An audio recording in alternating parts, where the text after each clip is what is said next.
Buenos días, les agradezco la invitación a participar de este encuentro, a la coordinación del postítulo del Infod, y les agradezco la presencia. Hay un montón de amigos y colegas de diferentes épocas y lugares, de diferentes vidas. Quisiera empezar mencionando el contexto en el cual se hace este encuentro. La verdad que no me resulta cómodo estar de paro en la universidad y dando un encuentro a docentes, y supongo que muchos compartimos esta situación. Yo creo que siempre un paro nacional docente es una situación crítica, expresa una toma de posición del conjunto de la comunidad educativa, y creo que lo que estamos planteando es que el Estado Nacional no suelte la mano del sistema educativo, que los estados provinciales se hagan cargo de sus responsabilidades y que también la sociedad acompañe en términos de reconocimiento y de apoyo a buena parte del trabajo que está haciendo la escuela en este momento. No quiero abundar mucho más en esto porque no me corresponde en este espacio, pero quería por lo menos mencionarlo. Vamos a trabajar hoy sobre la relación entre familias y el jardín maternal. Quisiera empezar planteando el espacio que hoy tiene esta temática. Lo mencionaba Daniela hace un rato, y es cierto que la familia aparece como una cuestión transversal a la tarea cotidiana, generalmente como una queja, como un lamento, como una cierta nostalgia. Yo digo que siempre de las familias, de la identidad, de los valores se habla en tono tanguero, ¿no? La directora del jardín, apoyada en el Farol, menciona: se ha perdido la familia, Guapo Cepeda, ¿no? Como ya no hay valores, ¿no? Identidad era la de antes. Siempre es algo que ocurrió hace mucho tiempo, que se perdió, que se desdibujó, que dejó de ser lo que era y que deberíamos recuperar. Y creo que tenemos ahí un primer problema para ubicarnos a pensar la relación entre familias y escuela. Y tiene que ver con las representaciones que pueblan nuestras cabezas cuando hablamos de lo que eran las familias de otras épocas y de lo que era en otras épocas la relación entre las familias y las escuelas. Y aquí me parece importante pensar que así como hay numerosa variedad de familias, hay también numerosa variedad de escuelas. Escuelas de jardín maternal, nivel inicial, primaria, secundaria, que tienen diferentes tipos de relaciones con los grupos familiares, y también hay escuelas públicas, privadas, de zonas urbanas, de zonas rurales, de sectores populares, de clase media alta o alta, y en cada una de esas variedades de escuelas se dan diferentes modulaciones de esta trama que mencionaba Daniela en la relación entre familias y escuelas. Pero tenemos, creo yo, dos fuertes imágenes fantasiosas que nos obnubilan a la hora de dialogar con las familias reales. Por un lado, una imagen de que las familias de antes eran armónicas, ordenadas, felices, y que funcionaban con cierta falta de conflictos, con cierta armonía cotidiana. Y yo digo que esa familia es una familia en buena medida construida por el propio discurso escolar de las primeras décadas del siglo XX, ¿no? Tenemos la imagen del padre trabajador que salía a la mañana a trabajar fuera de la casa, mientras la madre se quedaba cuidando de los chicos, planchando, barriendo, cocinando, tejiendo, que esperaba a los niños cuando llegaban de la escuela con la merienda preparada, que regañaba con ellos, los amenazaba con que ya vas a ver cuando venga tu padre, y después cuando el padre llegaba cansado a la noche de trabajar, ocurría algo del encuentro doméstico de todo el grupo familiar. Esa imagen quizás se parece a las de algunos grupos familiares en algunos momentos del pasado, pero no necesariamente vamos a encontrar esa imagen en todos los grupos familiares ni en todos los momentos del pasado. Siempre digo que cuando uno quiere saber de verdad qué ocurrió en la propia familia, más que recordar la parte idílica, uno tiene que tirar un poquito de la lengua de las tías viejas a los velorios, que es cuando sueltan la lengua y cuentan de verdad lo que pasaba entre el abuelo y la abuela, lo que pasaba entre el papá y el abuelo, y todos esos tiras y aflojes que a veces van quedando en un costado oscuro, ¿no?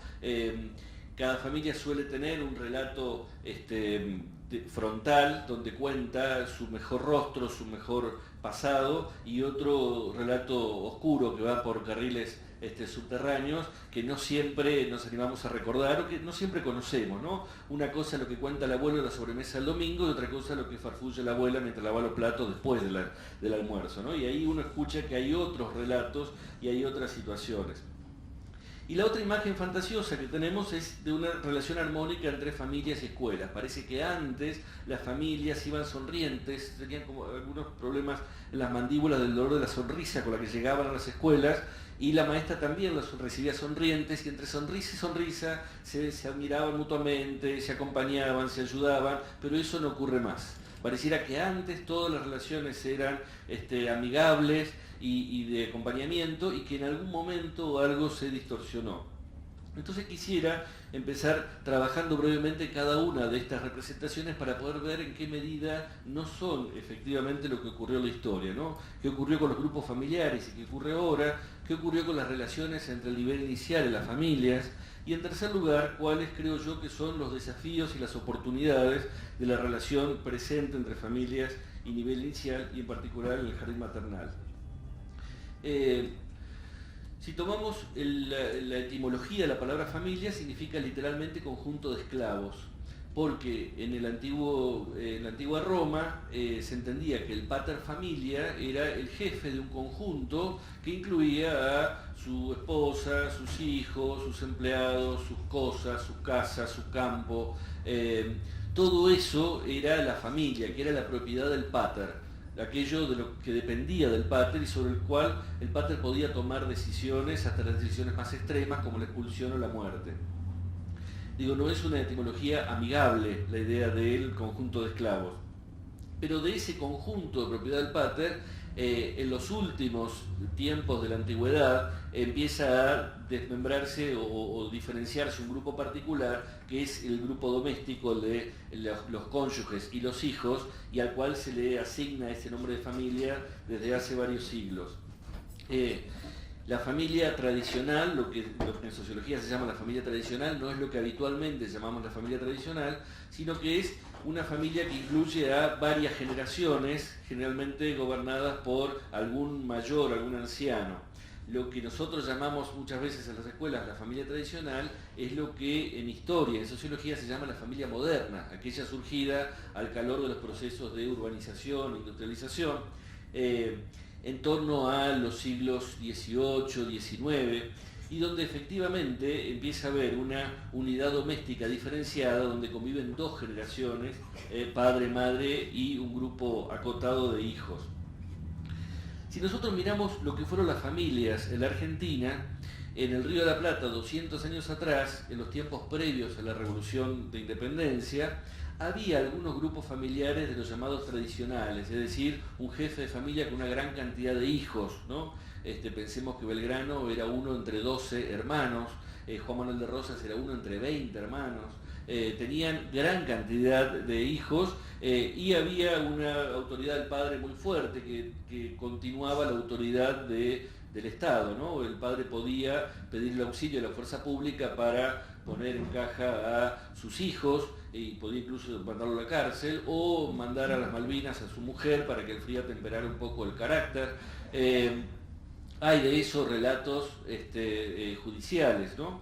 Y hay también demandas de uno a otro cónyuge. Ahora, esa familia ordenada estaba en las élites de las ciudades, ¿no? Era la familia de Mariquita Sánchez, la familia de Rosas, de Belgrano, de los que figuran en los cuadros de aquella época, pero no necesariamente eran las familias de las orillas de las ciudades, ni mucho menos de las zonas rurales del interior, donde había una relación bastante menos ligada a la legalidad y mucho más ligada a tradiciones, usos y costumbres, ¿no? Entre los tehuelches era frecuente, y los paisanos pampeanos también lo recuperaban, la idea de que cuando a uno le gustaba una chinita, la secuestraba y se la llevaba campo adentro, y algún familiar del muchacho iba a negociar la vuelta de la chica, que obviamente cuando volvía ya estaba embarazada, y bueno, después quedaban juntos, ¿no? Eso también hay relatos de que era parte de la dinámica de formación de las familias en las zonas rurales.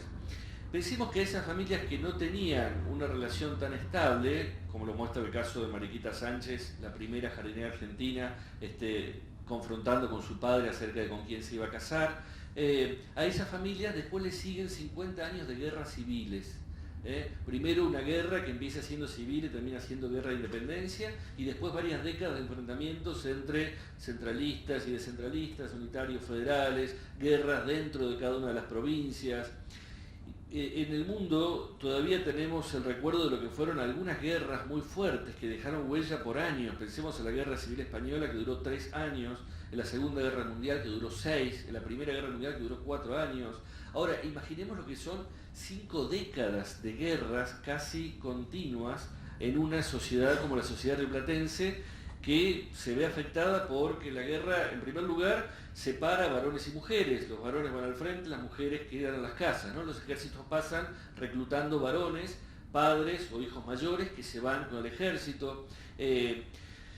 Esos padres e hijos varones un tiempo después quizás vuelven y se encuentran a la madre reunida con otro hombre con el cual se unió para poder mantener la casa, o sola o abandonada, o el campo absolutamente abandonado y todo el resto de la familia dispersa. A veces ese padre se queda enganchado con las niñas de Yuma y no vuelve nunca más. También hay otro efecto, que es que la guerra aumenta la cantidad, digamos, disminuye el crecimiento vegetativo de la población, aumenta las muertes por efecto de las balas y de los sablazos, y disminuyen los nacimientos porque los varones están a un lado y las mujeres están en otro. Con lo cual, a mediados del siglo XIX, lo que había en la sociedad argentina era un fuerte caos, un fuerte impacto en la vida doméstica, donde las familias tenían una duración bastante endeble y donde estaban tratando de sostener la vida doméstica con muchísimo esfuerzo. Ese es el contexto donde Sarmiento y Alberdi empiezan a pensar la agenda de los gobiernos que sucedan a la derrota de Rosas en Caseros. Y Sarmiento empieza a pensar ahí cuáles serían las condiciones de la creación de un sistema educativo, y Alberdi empieza a pensar que gobernar es poblar, porque efectivamente los cálculos a ojo de buen cubero le daban que la población a lo largo de 50 años había tenido la misma cantidad, no había habido crecimiento. A esas familias desordenadas, que en el censo de 1869 daban muestras de una gran cantidad de mujeres jefas de hogar, mujeres que mantenían al grupo familiar porque no había un varón a cargo en la familia. Eso se daba sobre todo en las zonas del noroeste y Cuyo, las zonas más afectadas por las guerras. Le suceden los grandes procesos migratorios, ¿no? La migración aluvial de fines del siglo XIX, sobre todo después de la ley de inmigración, implica una llegada de gran cantidad de inmigrantes con diferentes lenguas, con diferentes tradiciones culturales, y además, sobre todo en el proceso de la migración masiva, una gran cantidad de varones. Hay un fuerte porcentaje de varones, porque muchas veces es el padre de familia o el hermano mayor el que viene primero a tentar suerte, y tiempo después convoca a la esposa, a los hermanos, a los hijos, o no. Quizás un tiempo después vuelven a encontrarse las familias acá y el que vino primero ya está en pareja con otro, o nunca más se encuentran. Hay un montón de datos estadísticos que muestran que muchísimas familias quedaron truncas en aquel proceso migratorio. Lo cierto es que hacia fines del siglo XIX ya los censos dan muestra de que ha aumentado el índice de masculinidad. Hay 114 varones por cada 100 mujeres. Lo ideal para los bailes es que haya más o menos la misma cantidad, pero en ese momento había 14 que quedaban sin pareja. Y eso explica también el aumento de los prostíbulos. Había una gran cantidad de prostíbulos en las zonas donde había migración, como Buenos Aires, Rosario, y los relatos míticos del origen del tango dan cuenta de hombres que bailaban solos precisamente porque había más varones que mujeres. En ese contexto, cuando se inicia el siglo XX, es muy difícil hablar de que las familias de antes eran ordenadas y todo funcionaba armónicamente. Realmente no lo eran. Las maestras de 100 años atrás no se encontraban grupos familiares ordenados y armónicos, a diferencia de la actual, en absoluto. Y el Estado Nacional era consciente de eso, por lo cual, a través de la asistencia social, a través del hospital público y a través de la escuela, empieza a instaurar un modelo de familia ideal a través del discurso público que dan estas organizaciones. Y entonces los libros de texto de aquella época presentan grupos familiares, pero no porque reflejen lo que ocurría con las familias de esa época, sino porque intentan instaurar un modo de ser familias a través del texto escolar, ¿no? Y entonces los libros muestran esta escena que les contaba antes, del padre que sale a trabajar, la madre que trabaja en la casa, los chicos que juegan, los varones con autitos o trenes, las mujeres con muñecas o con enseres domésticos. Y fíjense que en esa imagen era tan fuerte el discurso de los textos escolares que ni siquiera decían qué bueno sería que las familias sean así, decían estas son las familias. En la década del 40 hay un texto que dice así es tu familia. Era tan autoritario el texto que decía, si vos levantás la vista y ves otra cosa, estás viendo mal, nene. Así es tu familia, te lo dice el libro de texto. Vos leelo acá. Lo que vos estás viendo, tus ojos te engañan, el texto dice la verdad. Y ha sido tan efectivo ese discurso que hoy tenemos la idea de que las familias de aquella época eran así. Cuando uno escarba un poquito las historias más famosas, más conocidas, vemos que ninguna coincide con ese libro de texto, ¿no? Ni la de Sarmiento, no sabemos de quién era hijo Perón, no sabemos de quién era hijo Gardel, no sabemos de quién era hijo San Martín. Cuando uno escarba un poquito por detrás de los apellidos, de los documentos, de las vidas familiares, vemos que ha habido mucho más engaño y mucho más tapar el sol con las manos de lo que a veces queremos creer, ¿no? Hay ahí una historia que nosotros tenemos en contacto, pero tratamos de pensar, no, el libro de texto me decía la verdad.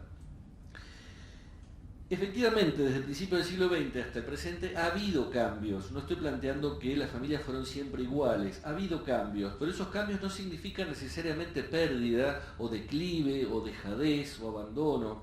Implican cambios ligados a los cambios en la estructura productiva del país, cambios culturales y cambios también en la subjetividad, ¿no? Hay un texto de Elizabeth Yelin que les recomiendo desde hace unos años que se llama Pan y Afectos, donde ella sintetiza diferentes investigaciones sobre las transformaciones en la vida doméstica a lo largo del siglo XX en la Argentina. Y ella menciona 3 cambios. En primer lugar, la gradual eliminación de su rol como unidad productiva debido a las transformaciones en la estructura productiva. ¿Qué significa esto? Que hacia el año 1900 la Argentina era predominantemente agroexportadora. Y entonces había una gran cantidad de familias que vivían en el campo y que su modo de inserción en el aparato productivo era que todo el núcleo familiar hacía producir una misma tierra, un mismo terreno que era propiedad del padre.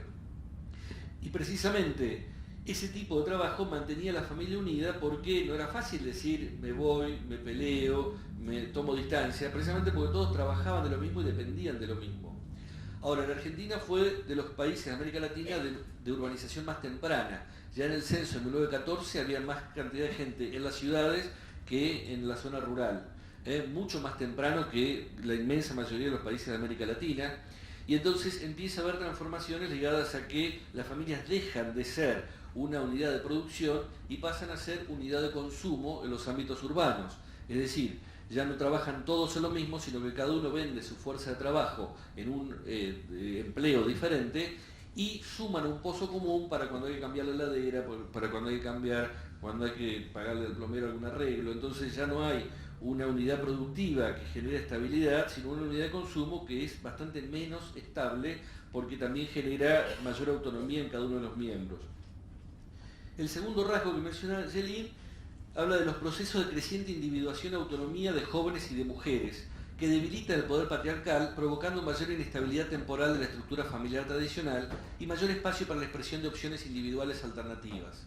Claro, cuando cada uno empieza a tener su sueldito, cuando cada uno empieza a tener su propio proyecto, empieza a tener más autonomía y más capacidad para decidir. Y uno puede decir, no te soporto más, me voy.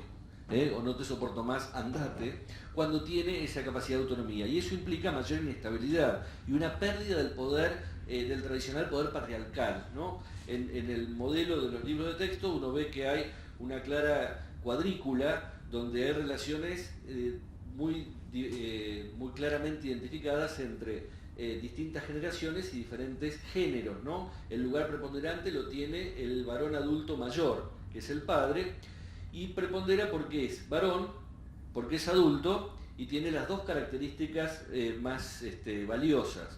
El lugar menospreciado es el de la mujer niña, ¿no? En esa cuadrícula la mujer niña es subalterna porque es mujer y subalterna porque es niña. En este crecimiento de opciones individuales alternativas, es esa mujer niña la que accede a ser maestra, la que accede a trabajar, la que tiene un sueldo propio, la que puede tomar decisiones a contrapelo del padre, a contrapelo de la figura del padre. Y eso implica un cambio en la estabilidad familiar, porque empieza a haber menos necesidad de mantener la unidad, ocurra lo que ocurra a lo largo del tiempo. Un tercer rasgo que menciona Jelen es la separación entre sexualidad y procreación, que lleva a una diversidad de formas de expresión de la sexualidad fuera del contexto familiar y a transformaciones en los patrones de formación de las familias. Básicamente lo que impacta en esta relación entre sexualidad y procreación es la píldora anticonceptiva en los años 50 y en los años 60. Básicamente el primer método anticonceptivo en manos de la mujer.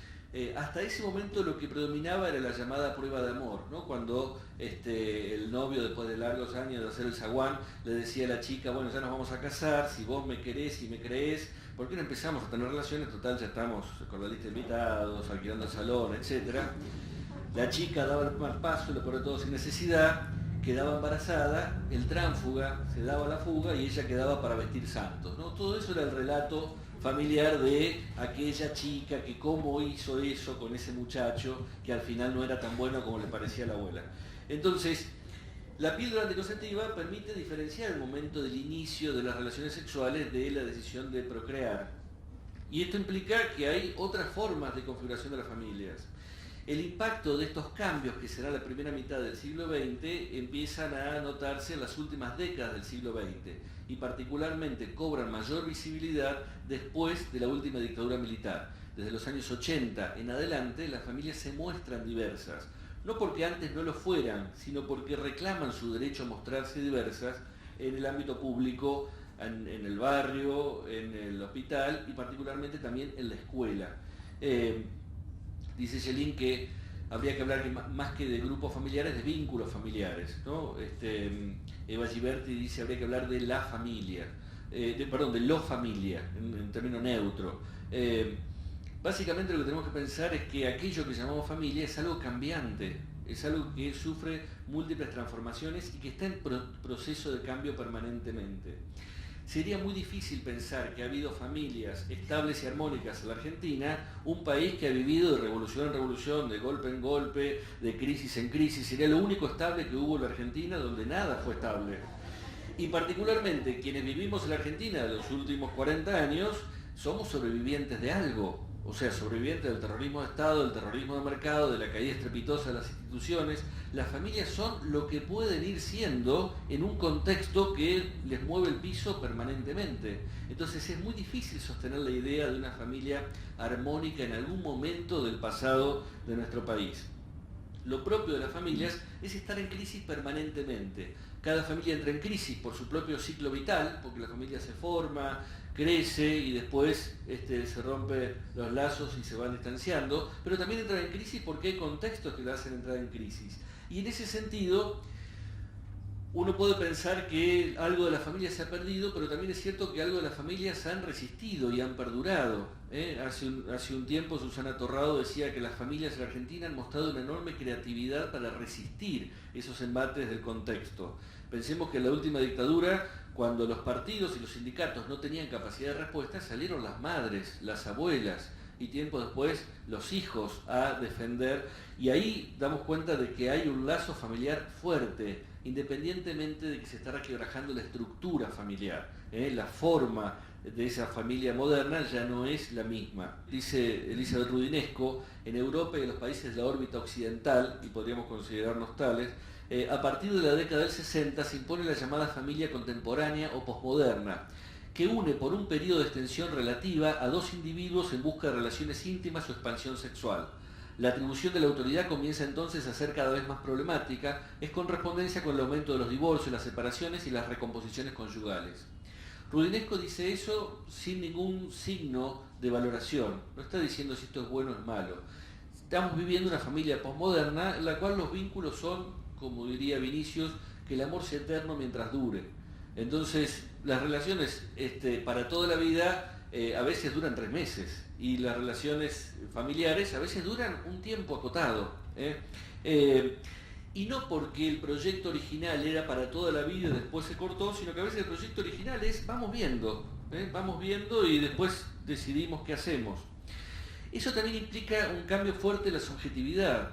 Uno puede pensar que hay una pérdida porque antes, unas décadas atrás, la sociedad destinaba a la mujer a ser principalmente madre y que el rol de madre cubriera toda su feminidad y toda su posibilidad de insertarse en la sociedad, o podemos pensar como una conquista, que la mujer deja de tener el rol de madre como el único rol que la caracteriza en la vida. Probablemente nos ocurra a muchos de nosotros que cuando salimos del ámbito escolar lo valoramos como una conquista, pero cuando nos metemos en el ámbito escolar lo vemos como una pérdida. ¿Qué pasa con las madres que ya no están todo el día dedicadas a sus hijos? Incluso hay algunas que trabajan y que son docentes como una o como uno y que no están para el acto, para cuando les llamamos que vengan de urgencia, para que estén permanentemente cuando la escuela los necesita. ¿Eso es una pérdida o es una conquista? Y esto implica también que la crianza de los hijos ocupaba en otro momento el centro de la feminidad y hoy no ocupa el centro de la feminidad en muchos casos. No me parece bueno generalizar y dar una frase contundente sobre el conjunto, pero digamos que hay una tendencia de muchas mujeres a que ese no es el centro de su vida. Y eso implica un impacto fuerte en la crianza y en el vínculo con el nivel inicial en particular. Las familias se transforman, se diversifican, cambian, y eso no necesariamente implica una pérdida, implica que estamos en proceso de transformación, implica que muchos de esos procesos de transformación son efecto de luchas en las que participamos, luchas en las que disputamos, y el efecto de eso implica también una revisión de cuál es la expectativa que tenemos desde las instituciones para el vínculo con las familias. El segundo tema que había mencionado eran los modelos que guiaron la relación entre el nivel inicial y las familias. El año pasado publiqué un libro en Homo Sapiens que se llama Casa y Jardín, viendo esta relación entre familias y nivel inicial, y para eso me dediqué a indagar en los textos fundantes a nivel inicial, ¿no? Pestalozzi, Froebel, Montessori. Empecé a rastrear qué imagen tenían ellos del vínculo entre el jardín y la familia, cómo habían anticipado que iba a ser esa relación. Y lo que encontré es que mayormente no la habían anticipado, ¿no? Las relaciones con la familia son bastante escasas en la mayor parte de los textos, no era algo que los preocupara.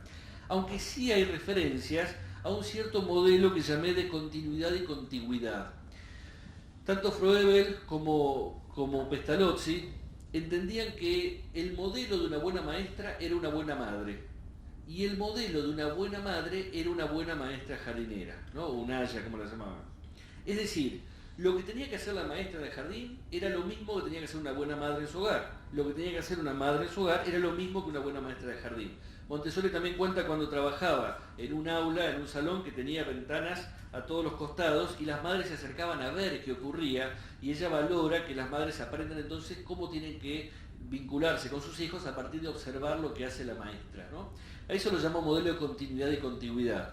Y es el modelo que inaugura esta idea de que la maestra es la segunda madre o que la madre es la primera maestra. Hay un modelo alternativo que uno puede encontrar en el origen del sistema educativo en Argentina, por ejemplo los textos de Sarmiento y de Juana Manso. Sarmiento viaja a Europa a mediados de la década de 1840, bancado e invitado por el presidente Montt en Chile, en buena medida para que se vaya de Chile y que deje de pelearse con todos, como era la costumbre de Sarmiento, y se dedica a recorrer sistemas educativos en Europa y en Estados Unidos y los describe pensando en cuáles serían los modelos más indicados para atraer a América del Sur. En su texto Educación Popular, que publica el año 48, él dice que las familias francesas educan pésimo a sus hijos, ¿no? Tanto los sectores altos los educan mal porque los dejan a cargo de una criada que siempre es subalterna de los chicos, con los cuales se crían chicos malcriados, que se dedican a satisfacer sus caprichos todo el tiempo. Y los de sectores populares son tan pobres, brutos, ignorantes que no pueden educar a sus hijos. Y para eso las casas de asilo, lo que eran los jardines de aquella época en Francia, son una buena solución para evitar que los padres maleduquen a sus hijos. Fíjense que la mirada de Sarmiento es bien diferente de la de Froebel y Pestalozzi, que valoraban a la madre. Sarmiento empieza diciendo, ¿sabe la madre hacer las cosas? Y él sospecha fuertemente que no. Algo parecido le ocurre a Juana Manso, que cuando ellos se encuentran, dialogan sobre estas cuestiones y Juana Manso dice, quizás las escuelas sean poco y habría que hacer asilos donde efectivamente los chicos vivan durante toda la semana para que no estén bajo el influjo de los padres durante un tiempo, ¿no? Hay que separarlos porque, decía Sarmiento también en ese libro, es una ley de la naturaleza que los hijos de bárbaros sean bárbaros, que los hijos de salvajes sean salvajes, que los hijos de brutos sean brutos. salvo que podamos poner una cuña en el medio, y esa cuña sería la escuela. A ese modelo lo llamé en el libro el modelo de ruptura y reemplazo. Es decir, la idea era que el jardín rompiera ese vínculo, esa crianza doméstica y la reemplazara. Y en buena medida, si Sarmiento apareciera hoy y escuchara los jardines, toquemos madera por las dudas, si la familia no acompaña, nosotros no podemos hacer nada, diría, pero estamos todos locos, inventamos todo este sistema en contra de las familias. Originalmente la idea era educar para que no sean los gauchos los que eduquen a sus hijos. Fíjense que tanto en el modelo de continuidad y contigüidad como el de ruptura y reemplazo, lo que hay es una relación de espejos entre familias y jardines, pero no hay relación de articulación o de cooperación. Ninguno de los dos modelos prevé cómo relacionarse unos con otros, suponiendo que cada uno tenga una tarea específica y diferenciada, pero que puedan ser articuladas. Y eso explica también por qué durante mucho tiempo nos resulta difícil encontrar un discurso para poder sustentar esa articulación.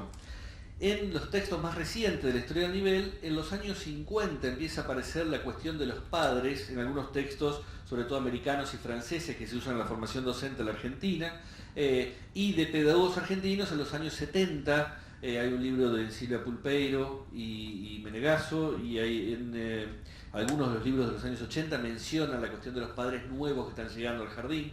En 7 propuestas para un jardín de infantes mejor, hay un diálogo entre las autoras, no sé si recuerdan, en un momento alguien dice, hablemos un poco de los padres, porque están llegando padres que no saben para qué mandan a los chicos al jardín, ¿no? Y después siguen hablando de otra cosa.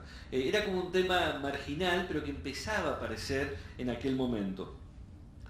Haría también una mención de un tema de léxico. Nosotros tenemos también un problema terminológico en el sistema educativo, que es que a lo que se llamaba originalmente educación primaria, después se le agregó educación inicial, como si pudiéramos diferenciar lo inicial y lo primario, ¿no? Hay como una juxtaposición que nosotros por costumbre damos por hecho, pero de hecho hay una contradicción ahí. Y hay otra contradicción en llamar a uno de los segmentos del jardín maternal. ¿Qué queremos decir cuando decimos maternal? ¿Queremos decir que estamos reemplazando a la madre? ¿Queremos decir que estamos imitando a la madre? ¿Queremos decir que estamos pidiendo a la madre que nos imite? La idea de que la madre lleve a su hijo a un jardín maternal genera también un cierto ruido en esa expectativa de qué es lo que caracteriza al jardín maternal como algo diferente de la madre. Y también creo yo, así como la idea de maternal puede dar pie para sustitución o imitación, también hay algo de valoración, ¿no? Cuando decimos de alguien que cuida a otro, que lo cuida maternalmente, estamos diciendo que lo cuida bien. Pareciera que lo propio de la maternidad es el cuidado del otro. Y eso nos dificulta a veces pensar a las madres reales que no siempre cuidan o no siempre cuidan bien. Y entonces decir que este es el jardín maternal, hay como una idea, una carga valorativa, ¿no? De que este jardín cuida como hay que cuidar. Me parece que ahí tenemos también un tema para pensar y lo propongo como para que sigan dialogando la jornada. No creo que le podamos cambiar el nombre a esta altura, pero por lo menos para pensar el ruido que le hace una madre que lleva a su hijo al jardín maternal. Quisiera pasar al tercer tema, que es el de las tensiones actuales entre familias y jardines. Yo creo que hay por lo menos 5 tensiones que al mismo tiempo ofrecen oportunidades. Por un lado, lo que llamamos tensiones en torno a la confianza, por otro lado, tensiones en torno a la autoridad, por otro lado, tensiones en torno a la legitimidad, tensiones en torno a la comunicación y tensiones en torno a la cooperación. Cuando hablo de tensiones en torno a la confianza, nos referimos a que la confianza, decía George Simmel, uno de los padres de la sociología, es una expectativa positiva sobre las conductas futuras del otro. Es un texto que Lawrence Cornu, una definición que Lawrence Cornu retoma para la educación en los últimos años. Pero fíjense lo fuerte de esa idea, ¿no? La confianza es una expectativa positiva sobre la conducta futura del otro. Si nosotros pensamos en nosotros mismos, podríamos pensar que quizás no somos capaces de confiar en nosotros, porque no sabemos cómo vamos a actuar nosotros de acá a un tiempo. Nuestra propia reacción ante diferentes situaciones nos es desconocida. Uno puede iniciar la dieta el lunes, pero no sabe si la va a sostener el jueves. Uno no sabe cómo va a reaccionar ante una situación crítica o novedosa. Confiar en otro significa que yo confío en que él va a actuar como espero que actúe, aunque no tengo la menor idea de cómo va a actuar. En ese sentido uno puede decir que la confianza siempre es ciega. siempre es una apuesta por el otro.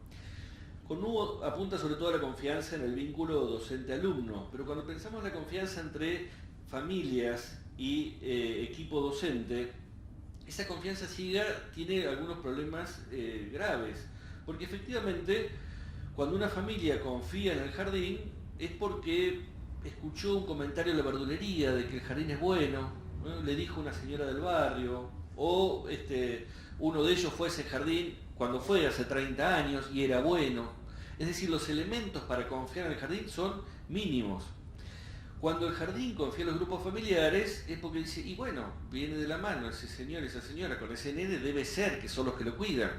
Y entonces confiamos, ¿no? La confianza tiene un componente de una apuesta riesgosa, muy poco racional. Y eso implica que de esa confianza irracional de los inicios, en muchos momentos pasamos rápidamente a una desconfianza que en muchos casos también es irracional. Una vez pasó algo que me dio una alerta, entonces no, debe ser que esta familia es un desastre, o debe ser que este jardín es un desastre, porque una vez yo vi que una maestra hizo tal cosa, entonces no confío más. Pero haber visto una vez y por eso plantear una expectativa sobre la conducta futura del otro es también bastante irracional. Yo creo que la confianza es un componente que implica poder pensar algo sobre la integridad del otro, sobre quién es el otro, y pensar que el otro va a actuar de un modo ético, de un modo acorde a lo que esperamos de él en la sociedad. Y tanto la confianza como la desconfianza son caminos poco racionales. Me parece que la oportunidad que tenemos por delante es explorar una tercera posición, sin alusiones políticas, que es lo que podemos llamar la no confianza.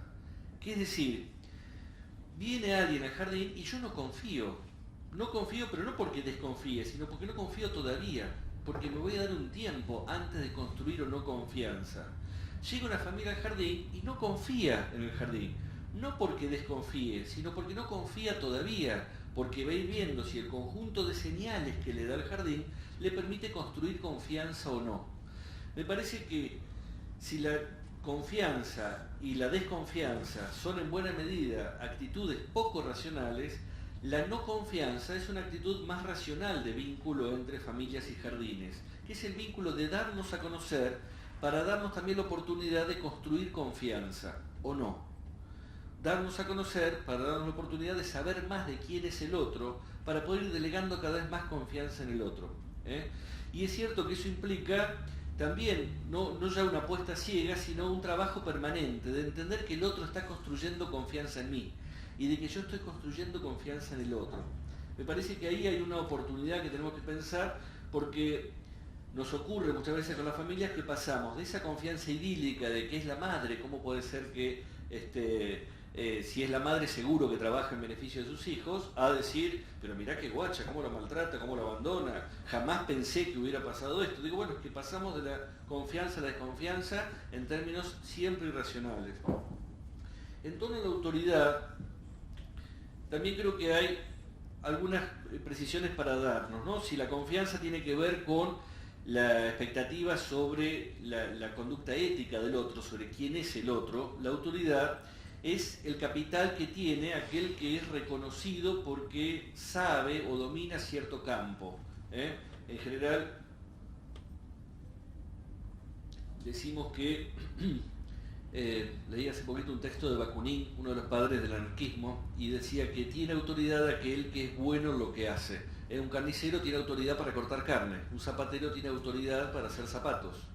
Y era interesante que hablara de autoridad del padre del anarquismo, que él cuestionaba todas las autoridades simbólicas, decía, bueno, pero ¿cuál es la autoridad real? La autoridad real es aquel que hace. A veces nos ocurre en los jardines que suponemos que el guardapolvos debería dar autoridad. Es decir, que los padres digan, tiene guardapolvos de maestra, debe ser que sabe de maestra. Y nos encontramos con familias que crecientemente sospechan de la autoridad y que a veces nos preguntan si sabemos lo que hacemos, siendo maestras, directoras, capacitadoras. ¿Y por qué ocurre eso? En buena medida porque todas las autoridades están bajo sospecha. En las últimas décadas ha habido en nuestra sociedad una fuerte crisis de autoridad que implica, por un lado, el cuestionamiento frontal a cada una de las autoridades. y por otro lado que se multiplican las autoridades, que la autoridad no está en un solo lugar. Doy un ejemplo que quizá le resulte conocido. Dicen los médicos que los docentes somos muy malos pacientes. En general, cuando una maestra va al médico le dice: doctor, tengo tal dolencia, tal enfermedad, me tiene que dar tal tratamiento, tantos días de licencia, firme acá. Y cuando el médico osa decirle: yo tengo una opinión diferente, le decimos: usted es un mal médico, porque yo escuché en la sala de maestro que una compañera mía tenía el mismo síntoma, le dio tal tratamiento, y leí en la revista del diario que si no tiene estos tratamientos tiene que dar tales cuestiones. O sea, vamos al médico a disputar la autoridad.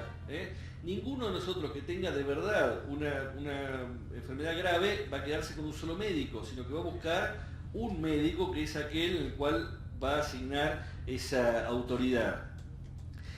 El trabajo del médico unos años atrás era bastante diferente. El médico hablaba y a veces el paciente no se animaba a preguntarle, ¿no? Como le preguntar si es un médico, es el doctor, ¿cómo le voy a decir algo? Y entonces íbamos a la farmacia y decir: ¿qué me escribió acá? Porque no entiendo la letra y no me animé a preguntar, ¿no?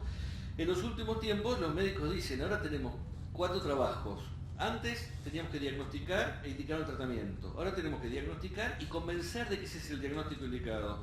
Dar un tratamiento y convencer de que ese es el tratamiento indicado, ¿no? Se les duplicó el trabajo porque cada médico tiene que convencernos de que eso es lo correcto o lo mejor.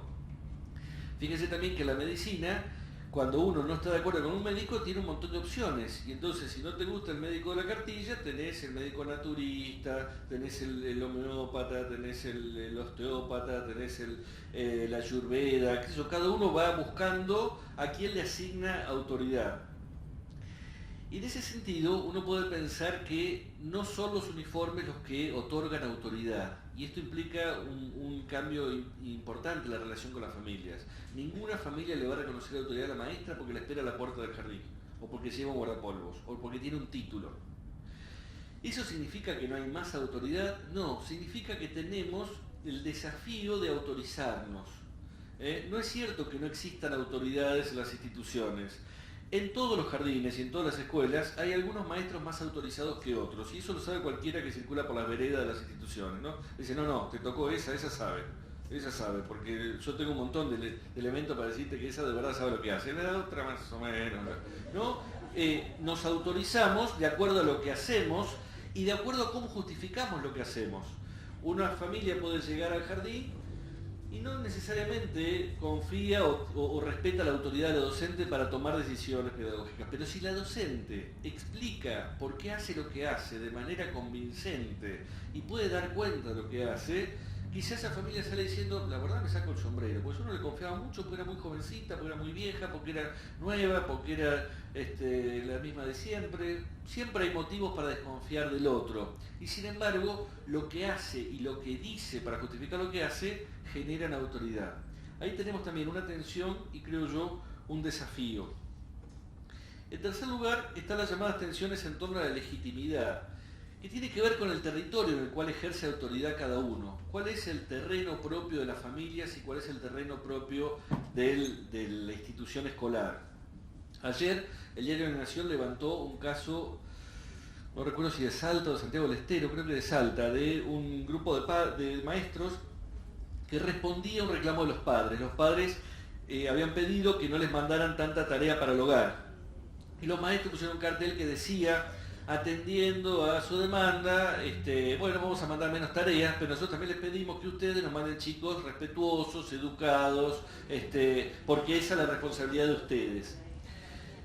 Imagínense cómo esto le dio letra a los lectores de La Nación que escriben debajo de las noticias.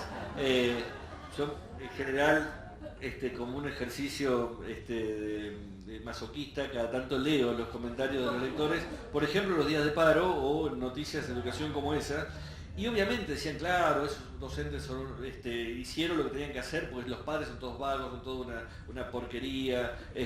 Siempre los comentarios son apocalípticos, ¿no? Esta sociedad no hace cada uno lo que tendría que hacer. Pero me parece interesante el dato de que hay una tensión en torno a cuál es el territorio de cada uno. Cuando los padres reclaman porque les parece que la tarea es territorio del maestro de la escuela primaria, los docentes dicen: bueno, pero hay otro territorio que es tuyo, que el chico me venga educadito. Muchos docentes, muchos colegas dicen, nosotros solo instruimos, la educación lo da la familia, con lo cual hay que cambiar el nombre Ministerio de Instrucción, ¿no? Tenemos que llamar sistema instructivo, tenemos que cambiar todas las denominaciones.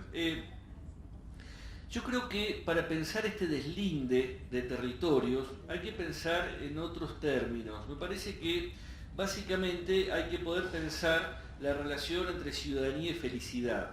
Ciudadanía y felicidad.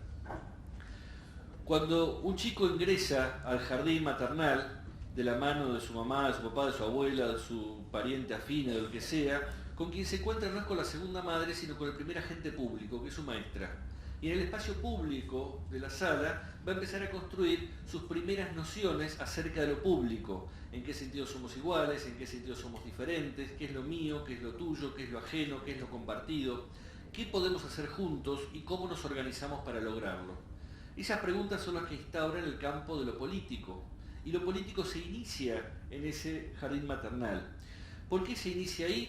Porque lo político inaugura aquello que es lo otro del grupo familiar. En ninguna familia podemos encontrarnos con la diversidad que nos vamos a encontrar con la sala. Lo que tiene la sala para ofrecerle a cualquier grupo familiar es que acá está lo otro, lo distinto, lo nuevo, lo que cada grupo familiar va a encontrar en tensión porque es distinto de lo que cada familia provee. ¿Y qué es lo propio del ámbito familiar? Lo propio del ámbito familiar es construir criterios de búsqueda de la felicidad. Así como el libro de texto decía, el que mencionaba hace un tiempo, cómo debía ser una familia, decía cómo debía ser un varón, cómo debía ser una mujer, a qué debería dedicarse cada uno, cuál era la familia bien constituida, cuál era el varón normal, la mujer normal. En una sociedad pluralista vamos avanzando en la idea de que cada grupo familiar y cada sujeto puede construir sus propios criterios de búsqueda de la felicidad. Y cada familia tiene la responsabilidad y el derecho de ofrecer a las nuevas generaciones sus propias concepciones de búsqueda de la felicidad. No es ese el terreno de la escuela. Ahí también hay que hacer algunas salvedades. En primer lugar, que este es un derecho de las familias, derecho reconocido en la Declaración Universal de Derechos Humanos, pero también que encuentra a una familia posmoderna con un discurso sobre la felicidad bastante diferente del que tenían las familias unas décadas atrás, ¿no? Unas décadas atrás, los padres podrían decirle a sus hijos, vos tenés que ser abogado como tu padre, tenés que ser ama de casa como tu madre, tenés que casarte con quien yo te digo, y los hijos y jóvenes decían, no, déjame vivir la vida, déjame elegir a mí, yo soy diferente. En los últimos años nos encontramos con hijos que preguntan a la casa, ¿cómo es bueno vivir la vida? Y padres que dicen, no sé, nene, de cualquier modo, menos como lo viví yo, que me fue como la mona. O callate y mirá la tele, come más cereales. ¿No? Como hay un repliegue de los grupos familiares en esa orientación acerca de los caminos de búsqueda de la felicidad. En ese sentido, yo creo que la escuela no puede ofrecer en ningún caso cuál es el camino correcto de búsqueda de la felicidad, porque nada nos preparó para eso, ni nada nos da legitimidad para eso. Ninguno de nosotros tiene autoridad para decir cómo debe ser un varón, cómo debe ser una mujer, o cómo debe encaminar la vida el otro. Lo que sí puede hacer el jardín, y es parte de la responsabilidad de la escuela, es ampliar el horizonte cultural dentro del cual los chicos reciben orientaciones en su crianza doméstica. Y si reciben orientaciones en una creencia religiosa, en un modo de ser varón, en un modo de ser mujer, a través de la literatura, el juego, las actividades del jardín, lo que podemos hacer nosotros es ampliar el horizonte, no para decirles este es mejor que el tuyo, sino simplemente para decir existen otras alternativas. Y que esas otras alternativas también reflujan como pregunta, como inquietud, como tensión hacia el grupo familiar.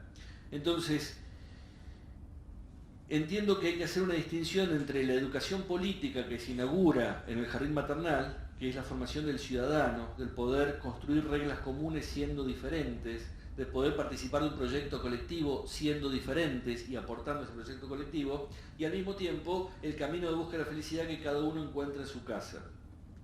En el jardín maternal eso tiene algunos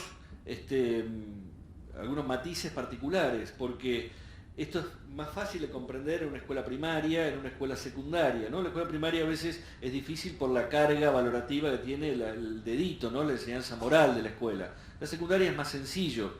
En el jardín maternal en particular, el tema del jardín es que nos metemos mucho en la vida cotidiana de los chicos y nos metemos en el cambiar pañales, en la comida, en la higiene. muchos de los criterios de búsqueda de la felicidad que cada familia encuentra y defiende en su núcleo doméstico, llegan al jardín como una diversidad donde la maestra dice, ¿y está bien que esta madre le dé de comer eso? ¿Y está bien que esta madre lo vista de ese modo?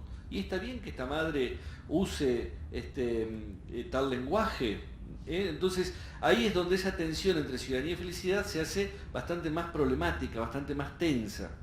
Yo creo que uno de los modos de meternos, de meter la cuchara en esa tensión, es poder distinguir 4 posicionamientos que las instituciones pueden tener en relación con los chicos y con las familias. Por un lado, la normativa escolar establece siempre aquello que es obligatorio y aquello que está prohibido. Me parece que ahí hay 2 posicionamientos que son bastante habituales en la normativa. ¿Qué es lo que la escuela o el jardín maternal puede establecer como prohibido, como obligatorio? Aquello que está directamente vinculado con su función y con la preservación de los derechos de cada uno dentro de ese ámbito, ¿no? Es decir, con la tarea y con la convivencia. Y uno tiene que decir, pensemos nuestras regulaciones prohibiendo y obligando en aquellos terrenos donde claramente estamos defendiendo la tarea y estamos defendiendo la convivencia y la diversidad. Hay otros 2 posicionamientos que están en el medio entre la prohibición y la obligatoriedad, que son los permisos y las promociones.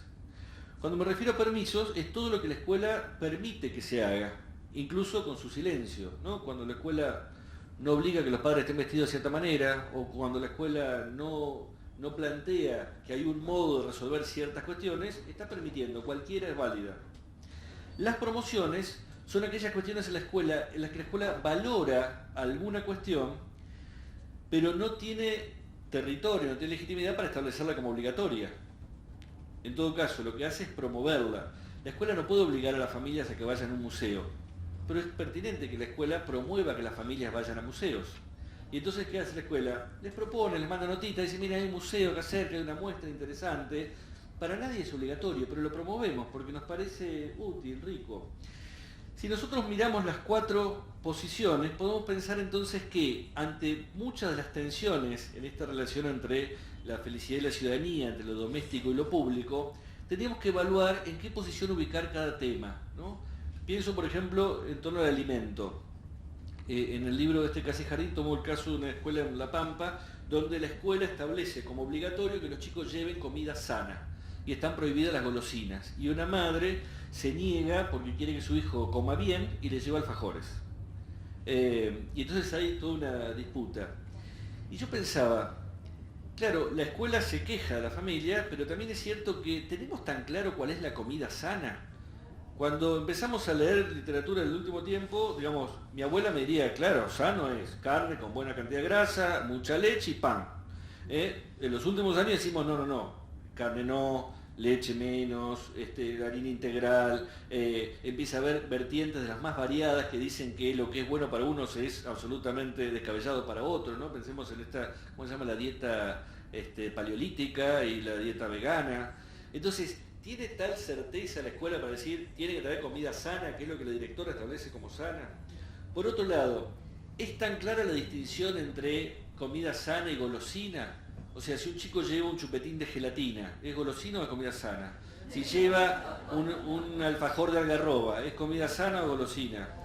Entonces, lo que ocurre en esa escena es que algo que la escuela podría promover, que es la buena alimentación, lo ha transformado en obligatorio. Y al transformarlo en obligatorio, se corrió de su lugar de legitimidad. Y lo que hace esa madre, independientemente de que uno podría hablar con ella y decirle, che, ¿te parece que es lo mejor para que desayune tu hijo? Lo que está haciendo la madre es reivindicar su derecho a decir, yo decido sobre la comida de mi hijo. Insisto con esto, cuando una madre que tiene problemas de llevar a su hijo al jardín maternal, porque siente que la están reemplazando, encima le dicen qué es lo que tiene que darle de comer, y no solo le dice lo que tiene que darle de comer, sino que le aclara que lo que le dio hasta ahora estuvo todo equivocado, me parece que tiene derecho a patalear un poco, decir, pare, déjenme también que tome decisiones sobre mi terreno, ¿no?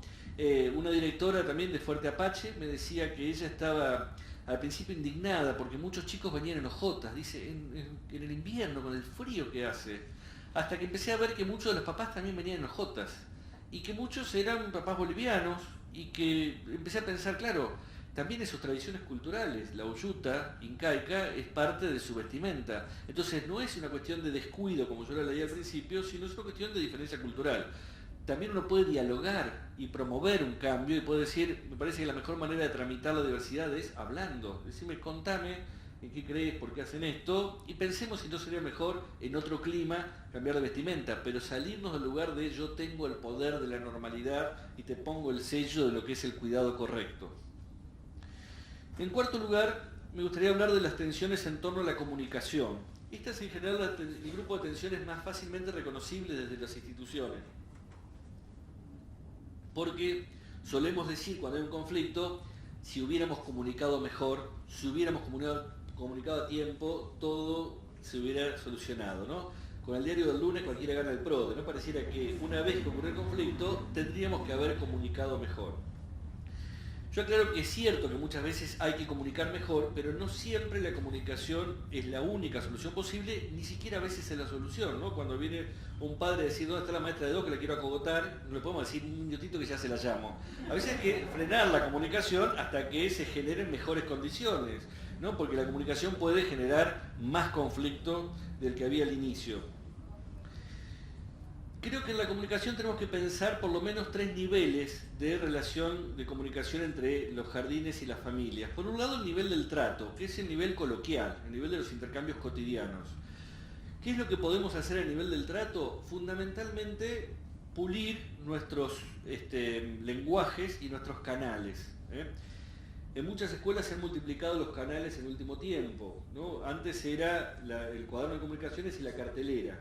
Ahora se ha agregado el WhatsApp, el celular, el mail, el Facebook, y esa multiplicación de canales no siempre favorece la comunicación. En muchos casos empieza a oscurecerla bastante, ¿no? Llega alguien y dice, no me avisaron que había reunión, lo pusimos en el Facebook, pero yo leí la cartelera no estaba, bueno, te mandé un mail, pero yo esperaba un WhatsApp, ¿no? Es una tensión cotidiana que nos da la multiplicación de canales, ¿no? O a veces uno está esperando la comunicación y le llega por mail, por WhatsApp, por Facebook, no dice, ya está, ya entendí, ¿cuánto más me van a avisar de esto? Más lo que implican esos canales, ¿no? Los problemas y las posibilidades de cada uno de esos canales. Y otra cuestión en términos de claridad es la jerga. Todos los ámbitos profesionales tienden a construir una jerga propia y los docentes no estamos exentos de eso.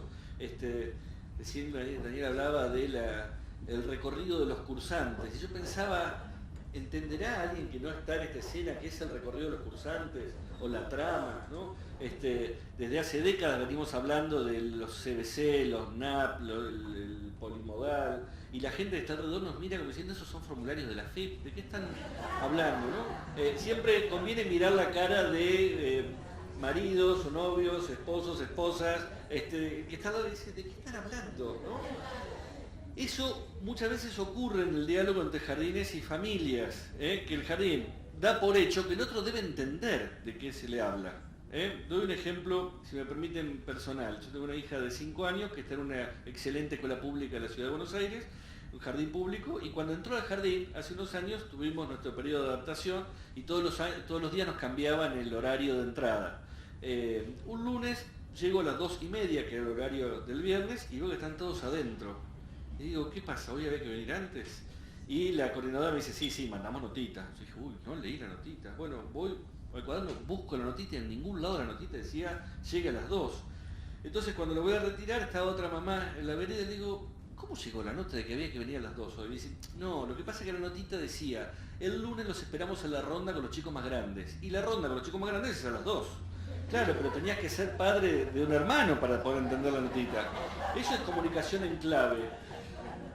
Lo comento no para criticar la institución que la valoro muchísimo, sino para entender a qué me refiero con clarificar los mensajes. Hay muchísimos de estos mensajes, ¿no?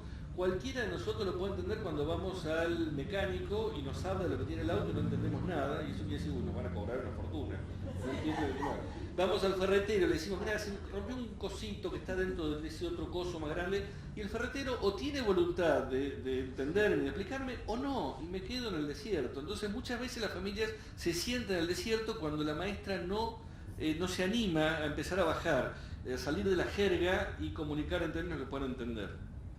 El otro nivel, un segundo nivel, es el nivel del contrato, que es el conjunto de expectativas recíprocas que tienen las familias sobre el jardín y el jardín sobre las familias. El contrato generalmente es implícito, no está dicho, pero reúne todo ese conjunto de expectativas que tiene uno cuando elige una institución o cuando decide que su hijo vaya a un jardín, o el conjunto de expectativas que el jardín tiene sobre esos padres que desconoce, pero que supone que deberían comportarse de cierta manera. ¿Cuándo se hace visible el contrato? Cuando se rompe. Cuando alguien hace algo que nos suena raro, descabellado, decimos, ¿qué pasó? Nunca me imaginé que iba a pasar esto, ¿no? ¿Por qué actuó como actuó? ¿Por qué dijo lo que dijo? Entonces, cuando se rompe, aparece un reclamo, decir, mirá, yo no me imaginaba que una maestra iba a hablar de ese modo, yo no me imaginaba que el jardín iba a tomar esa decisión, o el jardín dice, nunca pensé que ustedes iban a actuar de tal manera. El nivel del contrato es un nivel siempre conflictivo porque emerge cuando se rompe, pero al mismo tiempo es el nivel que nos permite construir contrato. Porque cuando algo se quiebra, nos permite pensar, bueno, ¿cómo reacomodamos para poder comunicar nuestras expectativas? Esas expectativas que son supuestas, son implícitas, tenemos que comunicarlas en el nivel del trato para ir enriqueciendo el contrato. Eso nos pasa muchísimo en todas las instituciones. Suponer que el otro sabe lo que yo espero de él. Suponer que el otro sabe. Y en el contrato aparece esta contradicción. El tercer nivel es el nivel que podríamos llamar del sustrato, que es el conjunto de representaciones, ideas, el imaginario, ¿no? Toda la carga ideológica y valorativa de cada uno de los sujetos que está en la institución escolar y de cada uno de los grupos familiares. Y ese sustrato emerge cuando hay alguna frase que se desliza, alguna actitud que se desliza. En una escena que analizaba en una escuela primaria, una madre se va a quejar a la escuela porque a la hija le hace limpiar los bancos cuando termina la actividad, y ella no piensa que si se turnan a limpiar los bancos están haciendo parte del trabajo escolar, sino dice, yo la mando a mi hija a la escuela para que no haga un trabajo de sirvienta. Y uno puede pensar, claro, ¿qué hay de ahí detrás? Que la escuela me tiene que sacar del trabajo manual, que la sirvienta es aquella que no pudo ir a la escuela, y que entonces yo pago la cuota para que otro limpie la suciedad de mi hija. No, el sustrato es aquello que emerge como ideología, como ese imaginario en el cual el trabajo del jardín es meterse. Si nosotros queremos construir una sociedad pluralista, inclusora, justa y solidaria, en el contexto de una sociedad que es discriminatoria, maltratadora, abandónica, lo esperable es que emerjan frases, actitudes de un sustrato ideológico con el cual tenemos que dialogar. Pero dialogar no significa decir te equivocaste, sino significa armar proyectos para meternos en el sustrato. Todo el proyecto que vamos trabajando en el jardín será para poder conmover algo de esa idea que está circulando por los grupos familiares, porque precisamente nuestro trabajo con la comunidad es propiciar otro tipo de relaciones sociales desde el jardín. En quinto lugar y por último menciono las tensiones en torno a la cooperación, que son en general las que más fácilmente reconocen los grupos familiares, porque me refiero a aquellas acciones conjuntas que hacen familias y jardines con tareas diferenciadas pero aportando a resolver problemas comunes. Muchas veces los padres se quejan de nos llaman del jardín para salvar las papas, o nos llaman para hacer lo que ellos decidieron que hagamos, o nos llaman para poner plata, o nos llaman para aplaudir en el acto, pero no nos llaman para poder pensar juntos cómo solucionamos los problemas. ¿Y por qué los jardines llaman poco a los grupos familiares? Porque abrir las instancias de participación siempre es un proceso problemático. Si nosotros vamos a pedirle a los padres que opinen, seguramente vamos a tener un periodo menos eficiente que si decidimos de acuerdo a criterios técnicos. Y esto me parece que explica por qué muchas instituciones son renuentes a participar. ¿Cómo aprendemos a participar en la sociedad? ¿Cómo aprendemos cualquier cosa? Participando. Aprendimos a andar en bicicleta, andando en bicicleta, y aprendimos a nadar nadando. Pero cuando anduvimos en bicicleta nos dimos porrazo, y cuando las primeras veces que nadamos tragamos agua. Cuando aprendemos a participar, participamos como la mona. O sea, se participa mal, hasta que más o menos empezamos a participar bien. Cuando una institución quiere cooperar con los grupos familiares y abre instancias de participación, lo esperable es que las cosas no funcionen fluidamente, que las cosas funcionen medianamente mal.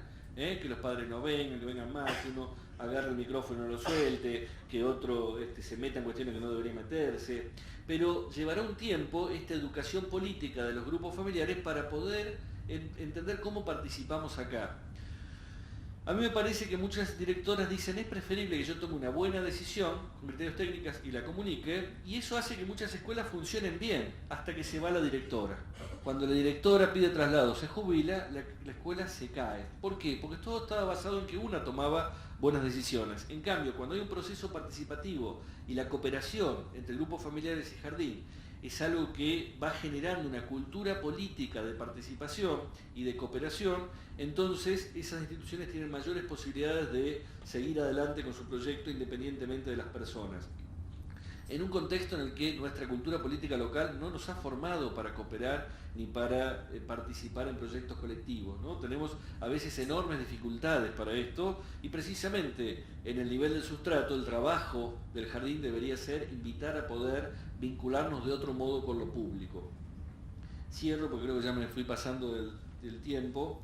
Me parece que, retomando lo que decía al principio, el primer desafío en nuestra relación con los grupos familiares es poder salirnos de esas representaciones edulcoradas del pasado idílico de las familias y del pasado idílico de la relación. Después tenemos por delante estas oportunidades que se construyen en lo que queda del día a día. El día a día vamos tomando un montón de decisiones, muchas de ellas serán más o menos acertadas y muchas de ellas serán espantosas, porque en la cotidianidad de las instituciones nos equivocamos numerosas veces. Pero lo que queda del día a día es aquello que pensamos después de habernos equivocado, y aquello que podemos construir como criterio, como mirada, como concepto que nos permita entender lo que va pasando. Hoy, como siempre, hay grupos familiares donde hay abuso, maltrato, abandono, violencia. El posicionamiento de las instituciones ante esos casos es un posicionamiento necesariamente de denuncia, de intervención. Cuando un chico es maltratado y recibe en el jardín silencio, está maltratado nuevamente porque no hay nadie que se ocupe de él. Pero también es cierto que como instituciones tenemos que aprender a leer el maltrato, tenemos que aprender a vincularnos con estas cuestiones, y esto implica un proceso por el cual estamos transitando. Lo digo también porque hubo un episodio el año pasado, si no recuerdo mal, en una escuela de Flores, donde se culpó a la directora y a la maestra de no haber leído los indicadores de maltrato. Creo que se trata de desafiarnos como institución a aprender a hacerlo y hacernos cargo, pero eso implica también un tiempo de preparación que tenemos que darnos. Y creo también que, así como tenemos que revisar nuestras fantasías del pasado, tenemos que revisar nuestras fantasías del futuro. No vamos a lograr una relación armónica con todos los grupos familiares. Si nosotros suponemos que vamos a ir de sonrisa en sonrisa disfrutando el vínculo con las familias, estamos fritos. Estamos fritos. A veces esa imagen idílica del futuro es lo que rompe los vínculos de amistad, las relaciones amorosas, porque decimos, claro, si no es perfecto, no me sirve. Lo esperable es que en el espacio público del jardín tengamos conflictos permanentemente. ¿Por qué hay conflictos en las instituciones? Porque hay gente. Si eliminamos la gente no va a haber más conflictos. Pero mientras haya gente habrá conflictos. Y esos conflictos también nos darán oportunidades de pensar, de crecer, de intervenir, de lograr ser mejores nosotros y también aportar para que las familias se hagan un poco mejores a sí mismas. Muchas gracias.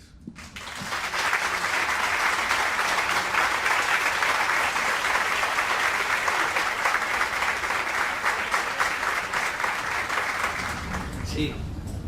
Una de las cosas que está pasando ahora en las instituciones maternales y que es muy motivo de conflicto, no tanto en las instituciones maternales, perdón, en el nivel inicial, es eso de que no se puede cambiar a los niños, mejor llamar a la mamá que está trabajando para que venga a cambiar porque esto puede ser leído como abuso, y entonces las directoras dicen, pero eso está escrito, y uno se pone a averiguar y no está escrito en ningún lado, que no se los pueda cambiar cuando tienen 3, 4 o 5 años.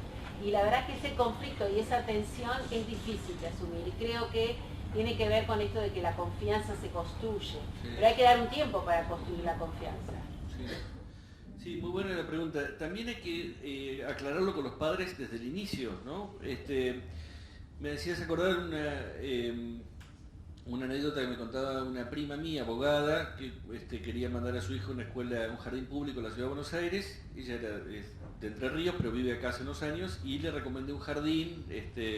Empezó en el jardín y a la primera semana, en la reunión de padres, la maestra le dice, miren, si los chicos se hacen lo primero, nosotros lo cambiamos, pero si se hacen lo segundo, no los cambiamos. Mi prima, que tiene carácter medio vasco, dice, vos decís si se hacen caca, porque nosotros estamos con mierda todo el tiempo en las manos, somos papá de un bebé, o sea, estamos, y no podés decir caca. Mirá, yo trabajo en la otra punta de la ciudad, si vos me decís que mi hijo va a estar cagado hasta que yo llegue, no lo puedo dejar acá.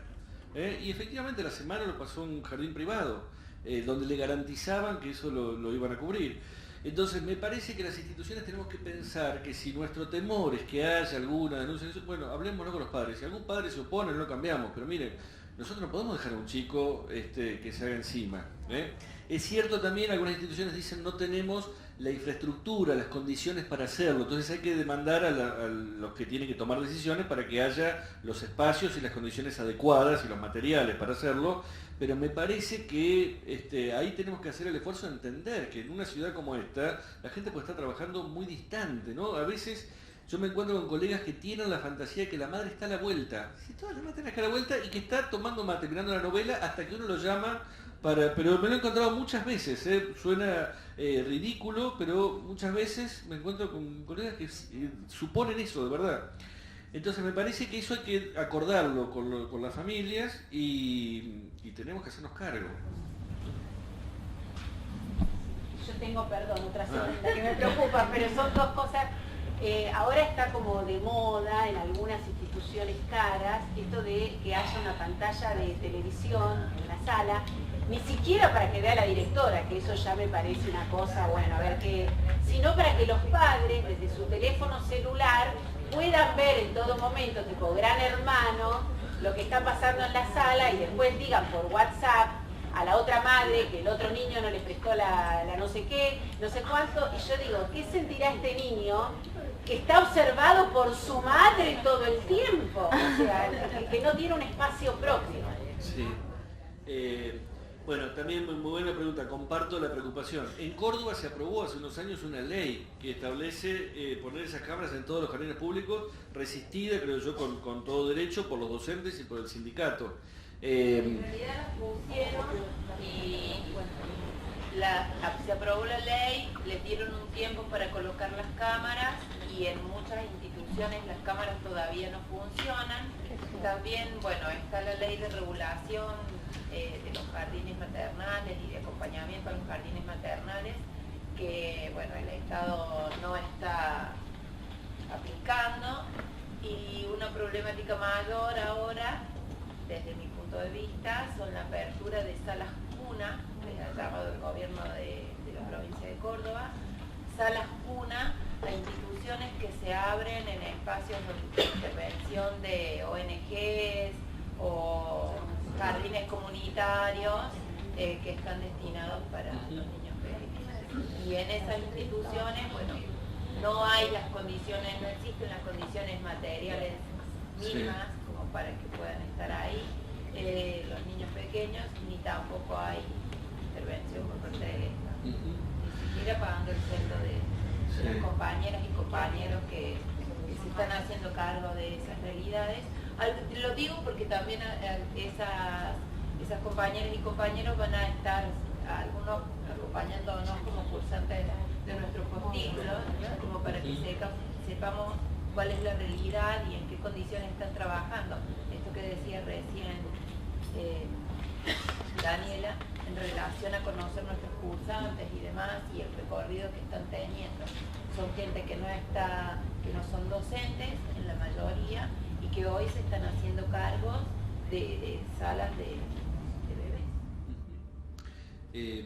Volviendo al tema de las cámaras, ¿no? Bueno, vuelve a aparecer el panóptico con nuevas tecnologías, ¿no? La imagen del control permanente a través de no solo de la mirada, sino de que el que es observado sospeche que está siendo observado, ¿no? A mí me parece que también hay que dar esa discusión en cada institución con los grupos familiares, pudiendo deslindar lo que es cuidado de control, ¿no? Y poder entender que en muchos aspectos el control puede favorecer el cuidado, pero también hay cierto control que va en contra del cuidado y sobre todo va en contra de la construcción de autonomía. Una de las tensiones que tenemos siempre en educación y particularmente a nivel inicial es esta tensión entre cuidado y autonomía. Nosotros necesitamos que los chicos vayan construyendo autonomía y al mismo tiempo necesitamos cuidarlos, pero para que generen autonomía en algún momento tenemos que ir corriendo o replegando nuestros cuidados para permitirles que autónomamente resuelvan algo. Entonces uno podría pensar que un criterio sería tanta autonomía como sea posible, tanto cuidado como sea necesario, ¿no?, en esta crianza cotidiana. El control es una herramienta del cuidado, pero que en muchos casos obtura la autonomía, obtura la intimidad y obtura la posibilidad de construir la propia subjetividad. Entonces eso me parece que es parte del trabajo para hacer con los grupos familiares, no para evitar las sospechas, ¿no?, sino para poder entender que es necesario que los chicos tengan su espacio público resguardado por la intimidad del grupo, ¿no? Por otro lado, también le hablaría a los legisladores cordobeses que está bien que pongan cámaras en el jardín si ponen cámaras en todas las oficinas de los funcionarios públicos, si ponemos cámaras en todas las casas para que los chicos vean qué hacen los padres cuando están ahí. Digo, vamos a poner cámaras para todos lados para vernos todo el tiempo, como si eso fuera una garantía de que vamos a cuidarnos, ¿no?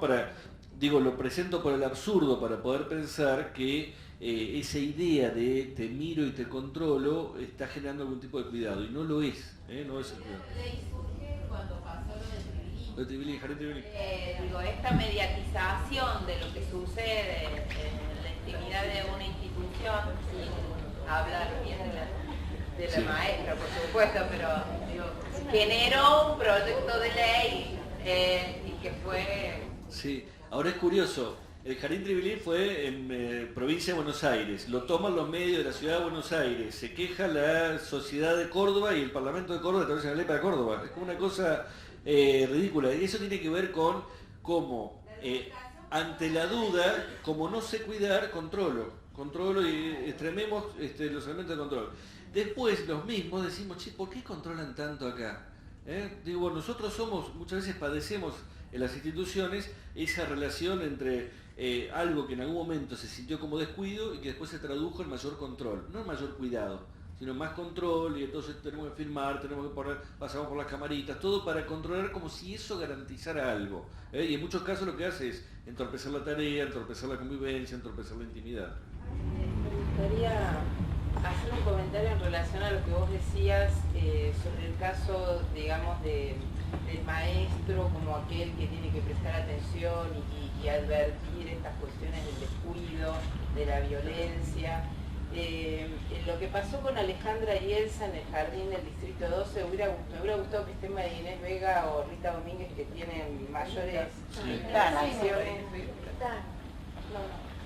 Salió en un momento, por la cuestión de la situación de la ciudad. Pero en realidad lo que pasó en esa escena y lo que está pasando como consecuencia de esa escena es, por un lado, la paralización ante el chico que llega con algo, porque es tanto el lío que se arma que entonces digamos, no digamos, pero los equipos que intervienen seriamente, estoy hablando de las supervisiones y los equipos directivos que dan intervención, se encuentran del otro lado con un vacío de política pública que no tiene los equipos suficientes, que no tiene guardias de abogados suficientes, que no termina de poner en práctica el protocolo. Entonces hay una supervisora a las 9 de la noche en un hospital público al lado de la cama con los padres, el pibe, los médicos que no saben, el abogado que no está. Entonces, en ese caso lo que vos traías me parece que da cuenta de una escena muchísimo más complicada, en la que el maestro está puesto bajo sospecha, cuando en realidad lo que está pasando ahí es un estado que se corrió. La situación de Elsa y Alejandra no se acabó, entonces lo que ahí estuvo en juego fue muy serio, y todos los maestros de la ciudad lo advirtieron, una ciudad que nunca se moviliza ni se paraliza en el nivel inicial. No hubo un maestro en ningún jardín ese día, porque se entendió la gravedad del impacto sobre el trabajo nuestro. Ahora, del otro lado, no se hicieron cargo, no hubo ni más equipos de orientación, no hay una guardia de abogados más eficiente. Entonces, me parece que lo que vos decías es algo que es para seguirlo trabajando muchísimo, que el aporte, digamos, de esta presentación nos deja pensando, pero que nos va a tener que hacer actuar en términos de actores políticos, de exigir, o sea, no es cuestión de que las maestras se escondan cuando llega un Agustín, no es cuestión de que la directora se asuste, pero la realidad es que si se asustan y se callan, con la escena que tiene alrededor, es bastante entendible, aunque no lo justifiquemos. Digamos, hay que, ¿no? Entonces me parecía que traías algo que es una potencia para la ciudad y que ya que somos de otros lugares está bueno. Sí, totalmente de acuerdo. También hay un tema ahí que yo creo que en ese caso la gestión de la ciudad ganó el debate en los medios. Salieron a decir que ellas no habían respetado el protocolo, lo cual era, creo yo, una falsedad absoluta, pero es ahí donde se gana o se pierde a veces los debates políticos, ¿no? También hay un tema, vos decías, los maestros estamos bajo sospechas, y es cierto, también es cierto que muchas veces las familias están bajo sospechas. Doy un ejemplo también cotidiano, si me permiten. Mi hija de 5 años se trepa a todos lados, le encanta treparse a todos lados, y lo hace en general muy bien, aunque se da a veces unos porrazos tremendos. Cada vez que la llevo al jardín, con la cara llena de golpes, el otro día se me cayó de una trepadora y estaba toda raspada acá, yo digo, ¿qué pensará la maestra cuando yo le traigo a la nena? Como ya me conocen, no, se ve que no dicen nada. Pero digo, esa relación puede ser muy sospechosa, tengo que hacer algo, ¿no? Y muchas veces también me encuentro con padres que dicen, pero ¿cómo golpearon a mi nene en la sala de 3? Y sí, porque los nenes se golpean. Y digo, también ahí hay cosas que tenemos que dialogar con los padres antes de que ocurran para poder entenderlo. En muchos jardines se hacen, en esas primeras reuniones se habla y dicen, miren, les avisamos, los chicos de la salita 2 de 3 se pegan porque no dominan su propia fuerza, se pegan porque acá se encuentran con otro por primera vez, porque no es lo mismo que están solos en su casa que están con otro, se pegan porque en su casa muchas veces, muchos cada vez más están vinculados con las tecnologías y vieron que la tele y el celular en general responden a los botones que uno aprieta. Pero el compañero de la sala no responde a los botones. O sea, uno apaga y el pibe sigue hablando, me sigue sacando el juguete. Entonces, para los chicos, el encuentro con el otro es un encuentro problemático y que muchas veces suscita conflictos y que muchas veces se resuelve a los golpes. Eso es parte del proceso formativo, de hoy y de siempre. Pero a veces las familias también se quedan con la idea de que si la maestra cuida, nunca nadie va a salir golpeado. No es verdad. No es verdad, lo que va a haber es un hielo cuando sea necesario, va a haber el cuidado inmediato y que no va a haber nada grave. Pero entonces me parece que eso también forma parte de ese diálogo entre familias y escuelas antes de que ocurra para poder anticipar criterios. Y me ha pasado también en varias instituciones que, siendo como padre, las maestras aclaraban esto y decían, mire, cuando hacen una pelea les vamos a contar lo que pasó, pero no con quién pasó. Porque lo importante no es que ustedes sepan tal, se peleó con tal, ni que digan, sino que sepan que hubo un problema y que nosotros estamos atentos. A veces los papás se quedan detenidos en la foto de lo que pasó, ¿no? Que tal le pegó a mi nene.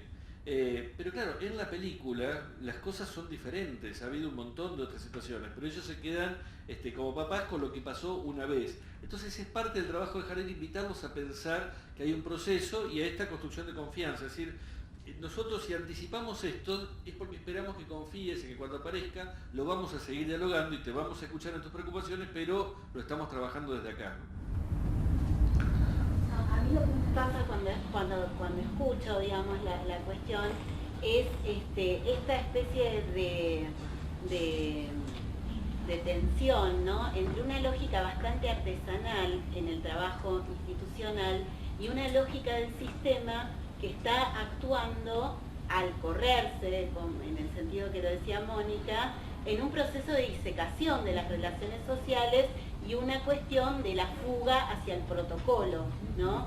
Entonces, esa lógica que funciona como a máquina del sistema está como siendo resistida por una lógica bastante artesanal de esta diálogo con las familias a escala institucional. Entonces ahí la cuestión a veces da la sensación de que estamos como con fuerzas diferentes, ¿no? Sí, pero bueno, de todos modos me parece que es la posición en la que también el sistema y nuestro contexto nos demuestra en la que estamos. Ahora, bueno. Pensando en voz alta también, de acuerdo con lo que planteas, digo, me parece que algunas situaciones ameritan protocolos. Lo que hay que evitar es que se protocolice la relación, ¿no? Digamos, no puede haber protocolo de toda la relación, pero algunas lo ameritan y sobre todo el protocolo debería garantizar que haya a quien acudir. O sea, el protocolo tiene que decir... Política pública, porque implica articular el CGP, el hospital, el gabinete, exactamente. En ese sentido el protocolo puede ser útil. Digo porque a veces me parece que damos batallas que son muy fáciles de perder. Digo, no nos opongamos a todo protocolo. opongámonos a que se protocolice todo, ¿no? Me parece que eso sería...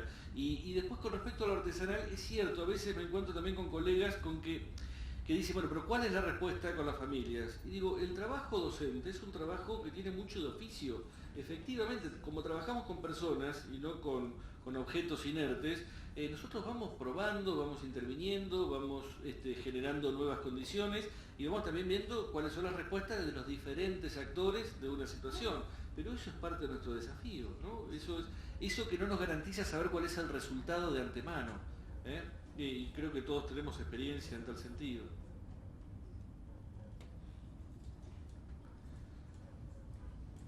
Bueno, ahora sí.